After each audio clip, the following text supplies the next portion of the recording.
She is everything. In her, I see all of my values. I currently have 4. Change and contradiction are the first 2, and those are kind of obvious if you really think about it. The third is faith. In her, I'm reminded of faith because of the trust she has given me and because of the belief I have in her and her potential.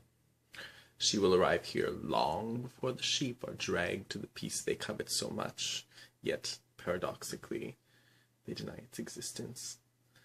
She's far ahead of the pack, and I believe so strongly in her. The last of the 4 values, of course, is love. And she understands the importance and the power of love, unlike anyone I've ever known. She gets it. She's on my level. As I flossed my teeth last night, I became aware of my own internal contradictions. For all that I preach about gender, I'm faced with the truth that I have never, ever known this level of intimacy with a female before. When I speak of intimacy, I mean a spiritual, emotional, intellectual connection. She's in my head, and I'm in hers. I cannot walk away. At times, the urge to continue interacting with her soul and her mind are so strong, they outweigh my basic needs.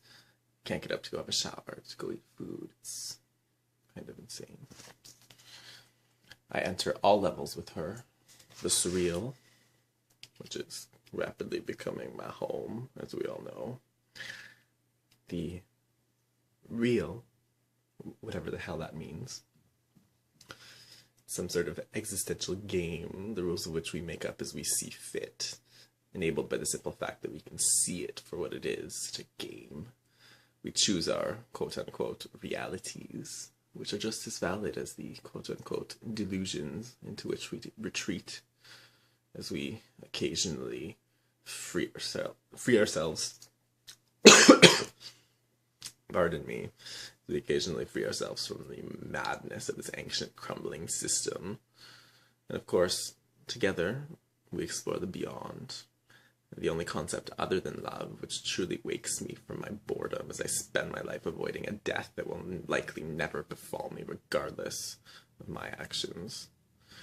She settles my doubts and exhumes in me an anger that was buried so long ago. In that brief, passionate rage, I feel alive. Control is abandoned. He takes the wheel while I give myself over to the ecstasy and the agony of the moment. She laughs at the absurdity of it all, and I know the moment would be perfect were it not for the physical distance preventing me from laying eyes upon her smile, as she chuckles and dismisses my brief involvement in the game. At no moment do I doubt our love for one another. Those days are long over. Respect and intelligence, both the logical and emotional varieties, extinguish the flames of doubt and fear. She pushes, and it is my greatest test not to push back. In the moments when I know I must, I grow. She does too. My faith strengthens as I am brought softly back to our natural state of peace. Her walls crumble as mine have, as mine continue to do. And in the ruins we find the truth. We find power. We are 2 leaders. 2 alphas, sharing equally in our triumph over the destroyed kingdom which would have watched us stagnate in mediocrity and follow its rules. Its unjust rules. The bodies we march over are the tyrants known as fear, greed, and oppression. We do not display their severed heads as a warning because they do not deserve such glorification. We do not even capitalize, with a capital K, their names. These former rulers have earned no such glory. A punishment far more perverse awaits them. Their legacy is to be sealed in the oubliette. We regard them with the cold indifference of dissociation. No love, no hatred for these relics of the global suffering which has now ended at last.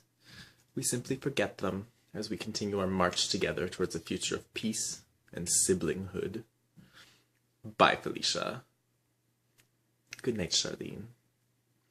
She calls me on my shit, and somehow finds the compassion and tact to work within the absurdly constrictive limits of words, without leaving a wound on me. She retains the power I've given her, and the power she has taken from me, but in her wisdom does not use either. She has the strength to know the difference between coercion and inspiration. We are both Ubermensch. We have found our equals. And the hashtag mentalchess continues. Dear God, I pray it never ends. Good night, Charlene.